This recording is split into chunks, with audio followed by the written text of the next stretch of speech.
15 आदमियों में सलूक नहीं है। हमें कहा जा रहा है मुज़ाकरात करने के लिए, हम मुज़ाकरात कर रहे हैं, हम मुज़ाकरात कर रहे हैं। मेरे का अपना व्यू है, मैं एक्सप्रेस करता हूं, लेकिन मुज़ाकरात कर रहे हैं।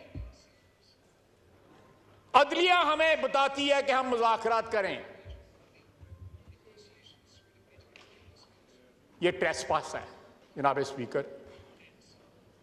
वो खुद बैठ के पहले मुज़ाकरात करें, अपनी तो पहले पंचायत लगाएं अंदर घर की, उसके बाद हमें हदायत इशू करें। मुज़ाकरात या पंचायती जो है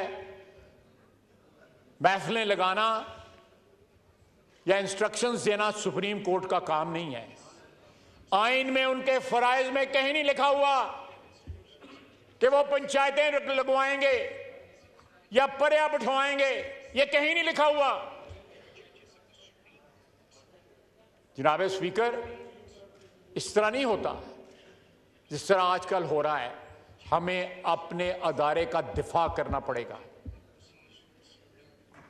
हमारे सियासत के जो सियासी बरादरी है उनमें एक फिरका है या एक पार्टी है, फिरका नहीं कहूंगा, एक पार्टी है जो पहले यहां पे हुक्मरान थे।